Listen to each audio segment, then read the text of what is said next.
Hi, I'm Karen Morgan. I'm a volunteer with AARP Maryland who works on fraud issues. And we're here today with another of a series of chats in advance of Protect Week that focuses on elder financial abuse. Protect Week is from June 13th to June 21st this year, and it's a commitment by AARP Maryland to shine a spotlight on the problems and the tragedies associated with elder financial abuse. AARP Maryland has been doing this for 4 years, so Protect Week is in its fourth year. And AARP Maryland partners with the Office of Attorney General, Consumer Credit Counseling Service of Maryland, the Comptroller of the Treasury, the Commissioner of Financial Regulation, and other advocacy and social service partners to increase awareness of what happens with elder financial abuse. So with that, today, our guest is Jeff Meyers, who's an Assistant Attorney General with the Office of Attorney General in Maryland. He's been Principal Counsel to the Maryland Department of Aging for 26 years, and he is actually the leader of Project SAFE. SAFE stands for Stop Adult Financial Exploitation, and he's been leading that project for 20 years. It consists of a coalition of advocates, social service people, staff, law enforcement that do very important work on helping to stop elder financial abuse. So Jeff, thank you so much for your service. The state of Maryland is lucky to have you. As a taxpayer, I want to thank you. And, let's get started.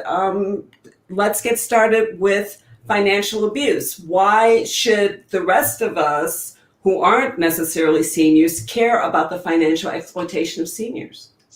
Well, you should care if you are a senior. It's obvious why you should care, I guess. But if you aren't a senior, you should care because you have parents or grandparents that are seniors, and they may be, or if they're not already, they're going to become more susceptible to elder financial exploitation than you realize.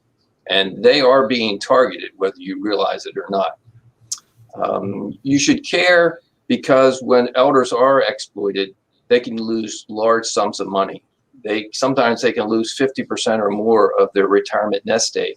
And when seniors lose their retirement nest egg, they don't have the opportunity like a 20 or 30 or 40-year-old to make up those earnings. They are no longer in the workforce and don't have the opportunity to recover. And if your parents or grandparents lose their nest egg, you may feel obligated to help take care of them financially. It could be a burden on your larger family. Mm-hmm. You should also care because seniors who have lost their nest eggs are more likely to end up on Medicaid or other safety net programs that cost us, the taxpayers, money. And finally, you should care, even if you aren't a senior, because it's the right thing to do. Yes, definitely words to live by, the right thing to do. And speaking of that, why does it seem that seniors are so targeted for financial exploitation as opposed to other age groups? Well, I guess it was a guy named Willie Sutton. When asked why he robbed banks, he said, because that's where the money is. So the same can be said of seniors. They've built up their nest egg. And that nest egg is attractive to exploiters. And because of what we now know about brain science, people, once you pass 55 or 60, your financial acumen, for reasons we're not really sure about, begins to decline in most people. And by the time you're in your 80s and 90s, you really are a susceptible target. So those are the two reasons exploiters target seniors. One, they have the nest egg. Two, their financial acumen abilities unfortunately seem to decline over time, especially when you get into your 80s.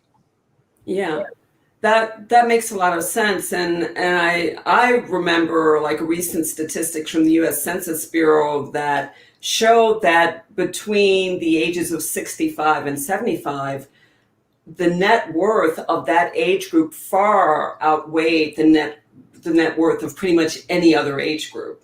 You can amass millions in a retirement account. So that's pretty attractive if you're a thief.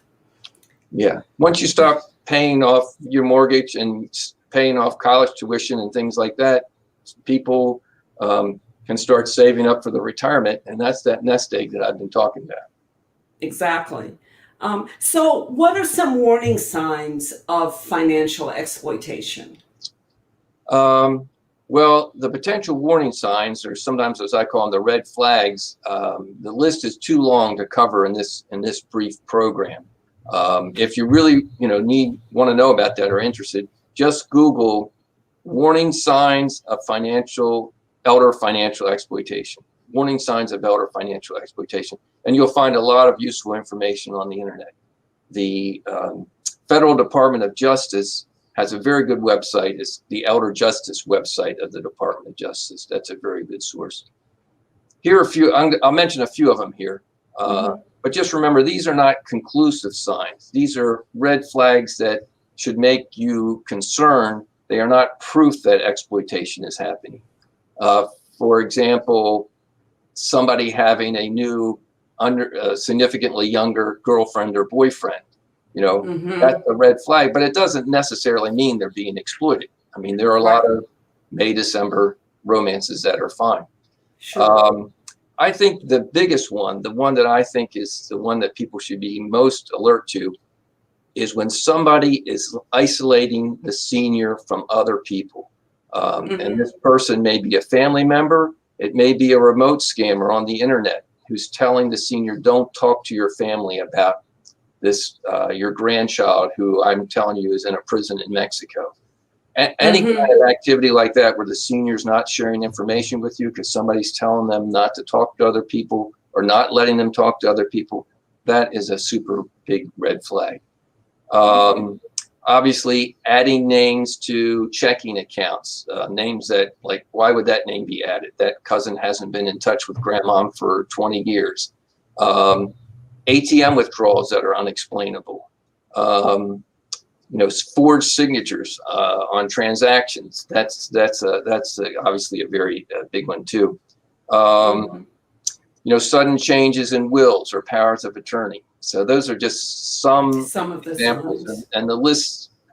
I've seen lists that have as many as 20 red flags on them. Yeah. Well, here's a question that's come up in our chat. In cases that you are familiar with, do older adults ever recoup any of their losses? Yes, but I have to say it's rare. It's rare because the exploiters, if the exploiters are what I call remote exploiters, in other words, they're contacting the senior through the internet, the mail, the telephone, it's very hard to find them and track them down. If it's a family member, and most exploitation does happen at the hands of family members or friends, frequently those family member or friends have gambling problems, drug problems, or alcohol problems, and the money is gone by the time you find the exploitation has happened. But, we do have law enforcement people focused on this, and they do win some cases. We do have a unit in the Attorney General's office called the Senior Asset Recovery Unit, which can help people try to recover funds. And a new piece of legislation just passed the General Assembly this session, which will make it easier for private attorneys to try to go after these scammers. Okay, that's great news. Now, here's another question in our chat, and you referred to the internet and online issues. How can you detect that your loved one is being victimized by an online scam? That's very hard because you're not online when they're online. Unless you have a shared email account with them or a shared Facebook account with them, you may not see what's happening. I would say the best way to detect it is if they're suddenly secretive about just about anything. They're secretive about more secretive than usual about their finances, or making unexplained trips to Walmart to buy gift cards. That's another huge flag that didn't mention, if there's your loved one is buying lots of gift cards, that's one of the most prominent ways scammers are now using to transfer funds in a way that can't be traced. They're not using Western Union as much as they used to. They're using gift cards. Right. Yeah. But it's hard. It's hard. That's a huge problem. AARP Maryland, we like to say that gift cards are for gifts. They're not to send off to strangers or for any other reason. It's for gifts. Yeah, if somebody is asking you to go out and buy a gift card and then call them back and read the number off to them, you are being scammed. It's a scam. Full stop, period, full stop. You are being scammed. Exactly. So we're getting ready to wrap up now. So let me ask you one final question. What can we do if we suspect elder financial exploitation? Oh, I'm glad you asked me that. The answer to that question depends a lot on the type of exploitation that's occurring, who the exploiter is. Is it a remote exploiter, somebody on the internet or using the telephone, or whether it's what I call a family and friends exploiter? It's somebody that the victim knows, has a personal relationship, has met face to face. So those are two different avenues you have to look down. And it also depends on the capacity, the mental capacity of the victim. Are they in early dementia, or are they basically still pretty capable?